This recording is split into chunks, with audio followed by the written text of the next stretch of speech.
is we start to look at the scale, if you like, of the system, and we start to categorize. And the clever part about this system is to say, well, where do those categories start? So anybody who gives a score of 9 or 10 to that answer becomes a promoter.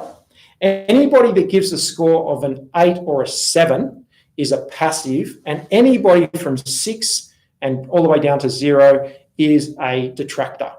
And so as you start to categorize your customers, what's going to happen is you're going to start to see the groups of categories. Now, if you've got amazing service, you've got a huge tribe of raving fans, then you're obviously going to end up with a very high score. And if you've got lots of people that it's a grudge buy, they're really not happy with the service, they're very transient, there's a high percentage churn rate. You can look at customer churn rate per year. When you start to look at that, you can say, okay, well, they're detractors, or they're passives or detractors.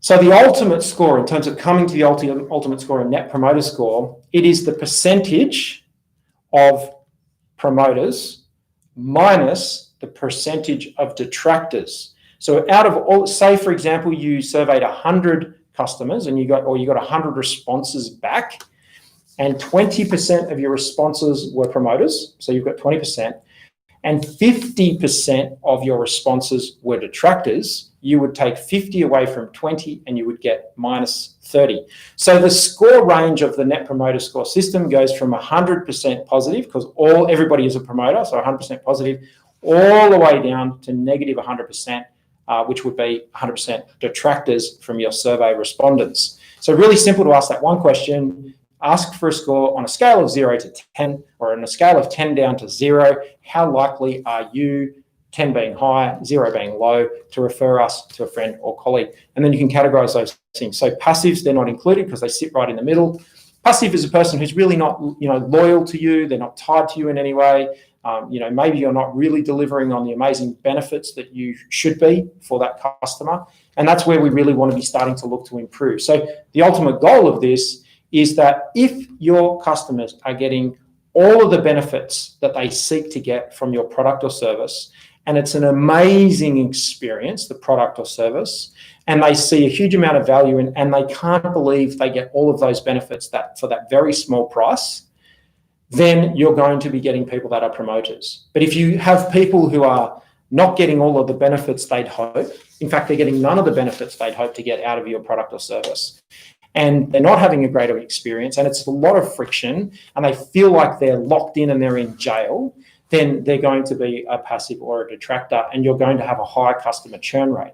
So that's one of the questions you can start to look at as you look for the measures in monitoring and measurement in your business management system, the dashboard for your business management system. Start looking at your customers and start asking the question, how likely are they to refer us to their friends and family and get that data back? Otherwise, you're going to be a focus group of one. And that's, that is the biggest, most common issue that I see with all the businesses that I talk to. We've fallen into that trap in our business ourselves, is we become the focus group of one. We improve the things we think we need improving, rather than we improve the things that our customers are suggesting that we improve. Okay, so there's a couple of other elements. I was only going to be really quick today. We've got a full-blown construction site going on in the background as we fit out the new home for best practice.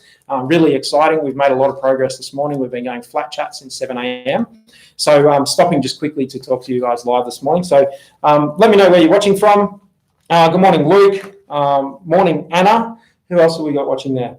A couple of other people. So jump on and let me know where you're watching from. Hit that like button so that I know that you guys are paying attention and I'm saying the right stuff. Okay, so the question, if you need to hear it again, is how likely is it that you would recommend this company or this product or service to a friend or colleague on a scale of 0, obviously, to 10? So a growth engine running at perfect efficiency would convert 100% of companies' customers into promoters. The worst possible engine would convert 100% of its customers into detractors. The best way to gauge the efficiency of the growth engine is to take the percentage of customers who are promoters and subtract the percentage of customers who are detractors. And that is what the Net Promoter Score or Net Promoter System is: promoters minus detractors. So really straightforward. Now I want to just quickly talk about the benefits. The key benefits that you are going to get from implementing a system like this, a system of survey, a system of using this as the ultimate gauge of customer satisfaction for your organization, the ultimate gauge of, are you going to be able to grow? So if you're somebody who is really wondering about the future for your organization, the person that, if you're somebody that's a bit anxious about, well, what does COVID-19 mean? What does the response rate from customers mean? You're getting anxious about the future. I need some certainty. And I have heard that from a lot of people who are employed and employees that I've been talking to over the last couple of weeks. Then the ultimate gauge is to take control of this, take control of your customer's experience, be very clear about the benefits that your product or service gives them, be very clear that they need those benefits and that's part of their day-to-day life. So you're in a high demand industry that is still in demand, not something that is a great idea that nobody is purchasing or buying. So something to consider. So some of these key benefits are retention rate, So forget about the features of this particular system and how you go about doing it. I want you to focus on the benefits. So retention rate. Detractors generally defect at higher rates than promoters. So detractors defect from you. They're not loyal. They defect at higher rates than promoters, which means they have a shorter and less profitable relationship with your company. So by tagging customers as promoters or detractors based on their response, what would you recommend? You can determine actual retention patterns over time and quantify their impact. You can estimate the average tenure of a customer, whether they're a promoter or a detractor. You can start to look at that goodwill. A lot of businesses are valued on goodwill, and you can start to add some value to that and say, well, we've got a lot of promoters, and so our goodwill is high. So for those of you that are business owners, that's going to increase your share price. It's going to increase the capital valuation of your organization. If you work for a publicly listed company, it's going to increase the share price of the company because you've got raving fans. It's an attractive brand and everybody loves it. In fact, customers are looking to try to buy shares because they want to be part of the business, going to drive the share price up. So starting to think about that. So it's I guess ultimately it's a measure of the loyalty effect. The next one is pricing. So promoters usually are less price sensitive. And I put a post up on LinkedIn yesterday about increasing prices. So promoters are less price sensitive than customers. So if people are complaining about price, they're a passive or a detractor. And typically they do not initially choose to do business primarily based on price. Something to consider. Annual spend average. Promoters increase their purchases more rapidly than detractors and increase their average spend and their buy from you and their appetite to consume from your organization. The reason is that they tend to consolidate more of their category purchases with their favorite supplier. Your share of wallet increases as promoters upgrade to higher priced products and services and respond with enthusiasm to new product and service offerings. Promoters' interest in new offerings and brand extensions far exceeds that of detractors and passives. Cost efficiencies. Detractors complain more frequently, therefore you need to have more customer service. They send back more refunds, for more credit notes, more complaints. Obviously harder to manage because they don't truly engage with your organization. So again, you can see the significant difference on margin where you've got promoters, you can charge slightly higher prices, which are more of a fair price, whereas you've got detractors, you're chasing them for price and they're super price sensitive. And that's the difference between good profits and bad profits. And the book talks a lot about good profits and bad profits. And I can share that experience from running this business where I know where the good profits are and I know where the bad profits are. And we typically don't chase those bad profits. So we do get a lot of complaints. We get people coming in and not wanting to do business with us because they're price sensitive. I'm like, well, if you're price sensitive up front, we don't even have a relationship. I know it's going to be hard to work with you guys in the future. And that just makes my life miserable. So we use that as a filter in terms of who comes to work with us here at Best Practice because we all want to have a great experience. I'm happy to go broke sitting on the beach rather than going broke dealing with complaints and unhappy people. There are some people that you just can never make happy. So it's really important to be thinking about who you seek to serve. As an organization, who do we seek to serve so that you are enjoying it, you are having fun, and you are furthering a worthy cause. So from a cost efficiencies perspective, there's lots of expenses like detractors create lawsuits. Lawsuits with promoters are very, very rare, and it affects everybody in the business. Sales, marketing, advertising, customer acquisition, all those costs are lower for people that are promoters. Word of mouth. Obviously, the component of net promoters merits a somewhat more detailed consideration because it's important, and it seems that it stumps most analysts, but we're able to qualify that. We're able to qualify word of mouth in terms of how many people are more likely to offer word of mouth referral across our business.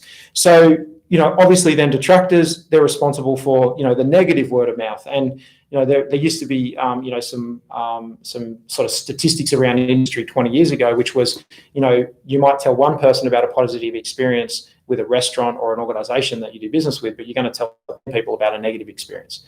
So those are the kinds of things that I want you guys to consider in terms of part of this process, and start to think about where you go and what you can improve. So good morning, Carl. Good morning, Puzzle Duck. So we've got people in Sydney, people in Melbourne, Northern Beaches. Welcome aboard, everybody, and thanks for joining us. So it was just a quick session today to quickly talk about the Net Promoter Score, quickly talk about something to consider. I really want you guys, there is not one single organisation that I can think of that shouldn't have a Net Promoter system in place to improve the experience of your customers, to really do that customer analysis. Don't be a focus group of one. Don't be the focus group inside your head as what you should improve. It's really about looking at your customers and saying, well, what would you recommend we could improve? We want to, it's our intention to continue to serve you. We really enjoy the working relationship we have with you. What would you recommend that we improve in our organisation? So that's my question for you today, please. If you do come on and watch this video, even after the recording, it's just a quick one today. I have that question for you. On a scale of 0 to 10, how likely are you to tell somebody about our YouTube channel, to tell somebody about bestpractice.biz and the services that we have on offer? And also my next question is, I want to hear from you guys. I'd really like that favor. I'd really like you to jump into the comments there, or send me a private direct message, a quiet message on LinkedIn. You can connect with me on LinkedIn. Send me a message and say, hey, Kobe, here is a recommendation for improvement, something that you want us to improve here at Best Practice, either in our business coaching business, in our Best Practice talent, our recruitment business, in Next Practice, our coaching business, in Best Practice, our assessment and certification business, or even right here on the Best Practice Training Academy. I would like those responses from you in return for talking you guys through Net Promoter System and introducing you to it today, and giving you this really simple workshop to think about these activities. Your homework is start asking your customers on a scale of 0 to 10, how likely are they to refer your product or your service to their friends and their colleagues? And then I have that question for you. How likely are you on a scale of 0 to 10 to refer us here at Best Practice? Now, if your score is from 10 to 9, then you're a promoter. If your score the answer to that question is an 8 or a 7, then you're a passive. If it's a 6 or below down to 0, then you're a detractor. So that is you rating yourself against us. Now, it's my job to improve your experience to get you further up that scale. If you're below 7, I need to get you up the scale. If you're below 8, I need to get you up the scale. And if you're a 9 or a 10, I really need to look after you, because you're one of our promoters and you're one of our biggest fans here at Best Practice. But that is the ultimate question, is to say, well, where do you sit on that scale with me here at Best Practice, and what we're doing with Best Practice? And let me know in the comments. So, and then also you can start asking your customers. But more importantly, I'm looking for your suggestions. So your recommendations for improvement, either in the comments on LinkedIn or over there in the comments on YouTube. I appreciate that. So don't forget to go to your favorite podcast platform and listen to the Kobe Simmet audio experience. We've been having a lot of fun with that. We've got about 100 regular listeners that jump onto each episode, which is really exciting for us.